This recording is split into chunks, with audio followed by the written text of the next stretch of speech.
90s favourite sweet ಇದು mini rasgulla. ನಾನಿಲ್ಲಿ food colour use ಮಾಡದೆ ನ್ಯಾಚುರಲ್ ಆಗಿ ಮಾಡಿದ್ದೀನಿ. ಕೆಲವೊಂದು ಟಿಪ್ಸ್ನ ಯೂಸ್ ಮಾಡಿದ್ರೆ ಪರ್ಫೆಕ್ಟಾಗಿ ಆಗ ಸಿಗ್ತಿದ್ದಂಥ ರಸಗುಲ್ಲ ಥರನೇ ನಾವು ಮನೆಯಲ್ಲಿ ಮಾಡ್ಕೊಬಿಡ್ಬೋದು.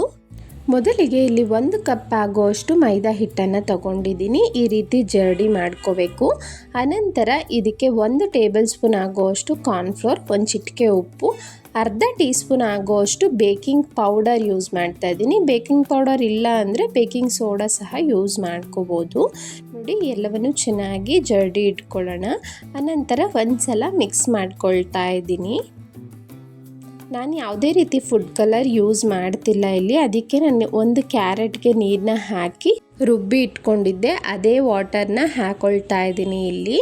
ಹಿಟ್ಟನ್ನು ಯಾವ ರೀತಿ ರೆಡಿ ಮಾಡ್ಕೋಬೇಕು ಅಂದರೆ ಸಾಫ್ಟಾಗಿರಬೇಕು. ಚಪಾತಿ ಪೂರಿಗೆಲ್ಲ ಮಾಡ್ತೀವಲ್ಲ ಆ ರೀತಿ ಮಾಡೋದಕ್ಕೆ ಹೋಗಬಾರ್ದು. ನೋಡಿ, ಈ ರೀತಿ ಕೈಗೆ ಅಂಟೋ ಥರ ಸಾಫ್ಟಾಗಿ ರೆಡಿ ಮಾಡಿಕೊಂಡ್ರೆ ಮಾತ್ರ ನಮ್ಗೆ ರಸಗುಲ್ಲ ಪರ್ಫೆಕ್ಟಾಗಿ ಬರೋದು.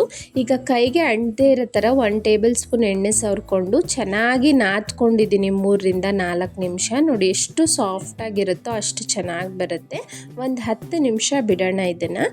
ಈಗ ಶುಗರ್ ಸಿರಪ್, ಮೈದಾ ಎಷ್ಟು ತೊಗೊಂಡಿರ್ತೀವೋ ಅದೇ ಕಪ್ಪಲ್ಲಿ ಸಕ್ಕರೆ ಹಾಕ್ಕೊಂಡು 3/4 ಕಪ್ ಆಗೋಷ್ಟು ನೀರನ್ನ ಹಾಕಿ ಲೋ ಟು ಮೀಡಿಯಮ್ ಫ್ಲೇಮಲ್ಲೇ ಸಕ್ಕರೆ ಎಲ್ಲ ಕರಗೋ ತನಕ ಇರಿ. ನಮಗೆ ಎಳೆ ಪಾಕ ಎಲ್ಲ ಬರೋದೆಲ್ಲ ಏನು ಬೇಡ. ಶುಗರ್ ಕರಗಿದ ಮೇಲೆ ಇಲ್ಲಿ ಅರ್ಧ ಟೀ ಸ್ಪೂನ್ ಆಗೋಷ್ಟು ಏಲಕ್ಕಿ ಪೌಡರ್ನ ಹಾಕಿದ್ದೀನಿ. ಶುಗರ್ ಎಲ್ಲ ಕರಗಾದ್ಮೇಲೆ ನಮಗೆ ಸುಮಾರು ಒಂದು 3 ನಿಮಿಷ ಚೆನ್ನಾಗಿ ಬಾಯ್ಲ್ ಮಾಡ್ಕೋಬೇಕು ಇದನ್ನು. ನೋಡಿ, ಪಾಕ ಎಲ್ಲ ಬರಬಾರ್ದು, ಸ್ವಲ್ಪ ಅಂಟು ಹಾಗೆ ವಾಟರಿ ಕನ್ಸಿಸ್ಟೆನ್ಸಿನೇ ಇರಬೇಕು, ನೀರು ಥರನೇ ಇರಬೇಕು. ಈ ಪಾಕ ಗಟ್ಟಿ ಆಗಬಾರ್ದು ಅಂತ 1/2 ಟೀ ಸ್ಪೂನ್ ಲೆಮನ್ ಜ್ಯೂಸನ್ನ ಆ್ಯಡ್ ಮಾಡಿ ಈಗ ಸೈಡ್ಗೆ ಇಡ್ತಾ ಇದ್ದೀನಿ. ಈಗ 10 ನಿಮಿಷ ಆಗಿದೆ. ಇದನ್ನು ಇನ್ನೂ ಒಂದು 2-3 ನಿಮಿಷ ಚೆನ್ನಾಗಿ ಮತ್ತೆ ನಾದ್ಕೊಳ್ಳೋಣ. ಹಿಟ್ಟು ತುಂಬಾ ಸಾಫ್ಟಾಗಿರಬೇಕು, ಆಗ ಮಾತ್ರ ಈ ರಸಗುಲ್ಲ ಪರ್ಫೆಕ್ಟಾಗಿ ಬರೋದಕ್ಕೆ ಸಾಧ್ಯ. ಈಗ ಸ್ವಲ್ಪ ಹಿಟ್ಟನ್ನು ಹಾಕ್ಕೊಂಡು ನಾವು ಚಪಾತಿನೆಲ್ಲ ಹೇಗೆ ರೋಲ್ ಮಾಡ್ಕೊತೀವಿ ಈ ಥಿಕ್ನೆಸ್ಸಲ್ಲಿ ರೋಲ್ ಮಾಡಿಕೊಂಡು, ನೋಡಿ, ಸಣ್ಣದು ಯಾವುದಾದ್ರೂ ಒಂದು ಕ್ಯಾಪ್ ತೊಗೊಳ್ಳಿ. ಈ ರೀತಿ ಪರ್ಫೆಕ್ಟಾಗಿ ರೌಂಡ್ ಶೇಪ್ ಬರುತ್ತೆ, ಎಲ್ಲ ಇವನ್ನಾಗೂ ಬರುತ್ತೆ. ನೋಡಿ ಎಷ್ಟು ಪರ್ಫೆಕ್ಟಾಗಿ ಬಂದಿದೆ ಅಂತ. ಈ ರೀತಿ ಎಲ್ಲವನ್ನು ರೆಡಿ ಮಾಡಿ ಇಟ್ಕೊಂಡಿದ್ದೀನಿ. ನಾನಿಲ್ಲಿ ಎಣ್ಣೆ ಒಂಚೂರು ಬಿಸಿ ಮಾಡ್ಕೊಂಡಿದ್ದೀನಿ. ಜಸ್ಟು ಎಣ್ಣೆ ಬಿಸಿ ಆಗಿರಬೇಕಷ್ಟೇ, ತುಂಬ ಕಾಯಿಸೋದಕ್ಕೆ ಹೋಗಬೇಡಿ. ನೋಡಿ, ಹಾಕಿದ ತಕ್ಷಣ ಅದೇ ತಳದಲ್ಲಿ ಕೂತ್ಕೊಂಡು ಮೇಲೆ ಬರುತ್ತೆ ಅದಾಗದೆ.